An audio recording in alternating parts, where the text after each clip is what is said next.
Only one of many wearable technologies on the market today, the Apple Watch is part of a fast-growing movement toward constant usage of smart products.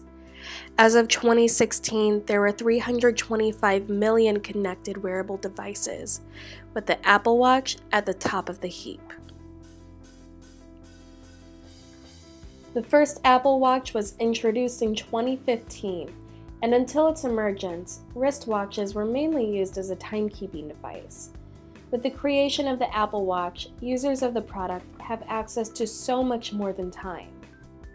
In addition to keeping time, making phone calls, sending text messages, streaming music, and getting app notifications, the latest model features GPS tracking, a workout app with heart rate sensor, an accelerometer, an ambient light sensor, Siri, and more.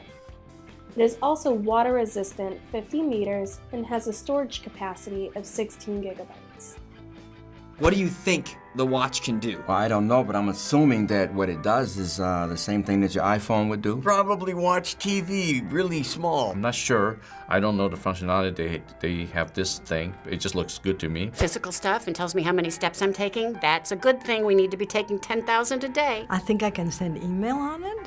I can receive email on it. If I can see it. Everything but wipe your ass. But is the Apple Watch even a necessary product? On one hand, it's not. Each of the Apple Watch's tools can be found in other products, like the iPhone or a computer. For the Apple Watch to have as many features as it does, there had to be a lot of other technologies that came before it, and many of them are still relevant and widely used. The iPhone, the cell phone, the watch, pedometers, GPS, and many others. On the other hand, however, the Apple Watch is the result of a culture that is obsessed with technological advancement, efficiency, and luxury. Even though it may not be a necessary product for survival, consumers still desire the Apple Watch because it is an item that represents status, and it enables us to stay connected to our virtual social lives at all times. And without it, we may risk the social consequences of being critiqued for not having the latest gadgets.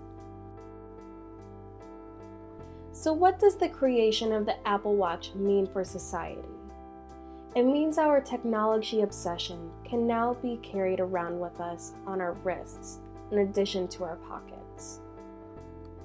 This brings us to our main question about the Apple Watch and how it is affecting our society. Is the Apple Watch feeding our technology addiction, or is it changing our habits and getting us to look away from the screen? According to USA Today, things like not being able to reach your phone when it goes off can induce anxiety in many people.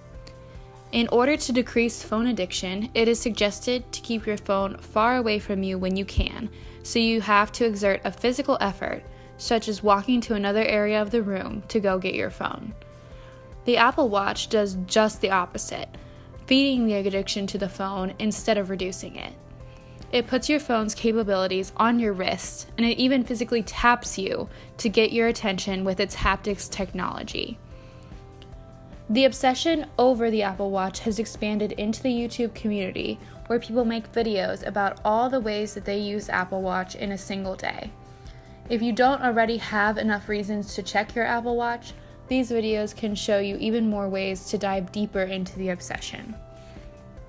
Oops, toothpaste. This is Johnny Ive's worst nightmare. Yeah, Apple says don't do this, but come on. Twitter in the shower. What? No reminder to wash behind my ears? And weather check. Windows says umbrella. Apple Watch confirms. Need caffeine now. Oh good, Brian can meet today. Siri, add a meeting with Brian today at 3. Talking to your wrist is weird, but weirdly helpful. This feels old-fashioned. Well, I guess I know Jeff is alive because his heart is beating on my wrist. The only appropriate way to respond? With a random mime hand. Seriously, who approved this? Another day, another dollar. Maybe I'll check the headlines. No, not that app. What is this? An interface for people with doll hands? And why are there so many menus? So many notifications. There's no way I'm standing up right now.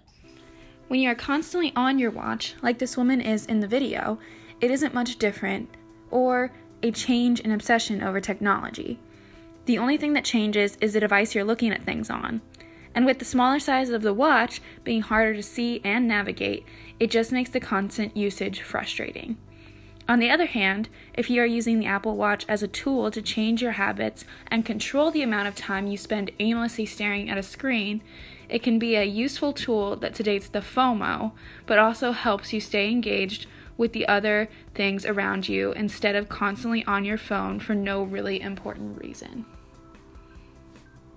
Most interactions on the smartwatch aim to get you off the device rather than trying to engage you further.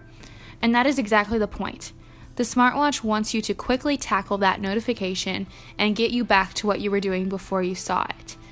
As your notifications are even easier to access on your wrist, it only takes one glance down to decide how important that notification is and then decide to ignore it, tap a button to take action right there on the watch, or consciously decide to pull out your smartphone to do something more extensive. Most of the time, the notifications won't be important enough to do something more on the phone at that very moment, which saves you from the inevitable scrolling through Facebook or emails that comes with pulling out your phone. Specifically, it feels like little bits of my time get it slipped away to various things like this, like technology. I check things. I'll give you an example. If this email shows up, how many of you have gotten an email like this, right? I've been tagged in a photo. When this appears, I can't help but click on it right now, right? Because like, what if it's a bad photo? So I have to click it right now. But I'm not just going to click see photo. What I'm actually going to do is spend the next 20 minutes. But the worst part is that I know that this is what's going to happen. And even knowing that that's what's going to happen doesn't stop me from doing it again the next time. You know, or I find myself in a situation like this, where I check my email and I pull down to refresh, right? But the thing is that in like 60 seconds later, I'll pull down to refresh again. Like, why am I doing this, right? This doesn't make any sense. In this video, he says he can't help but click on it right now, in reference to the notification of a Facebook photo that someone tagged him in. That need-to-know mentality is exactly the kind of addiction we are talking about. The addiction that smartwatches may be able to help reduce. He discussed how clicking the notification actually means he'll spend the next 20 minutes scrolling through Facebook and or have the constant need to refresh the computer to get the latest emails. With a watch on your wrist giving you your notifications, you don't have to pull out your phone and run the risk of getting stuck scrolling.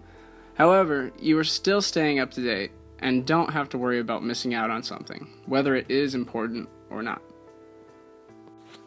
So, are Apple Watches and other wearable devices changing our society for the better, or are they just making our bad habits even worse?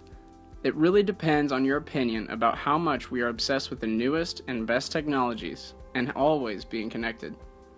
There are ways that adding some technologies like the Apple Watch can help reduce use of other technologies, but the argument can also be made that the addition of new tech such as the Apple Watch makes the time spent on our tech devices worse. It's up to you to decide what you think, but either way, new tech is always changing the way we stay connected.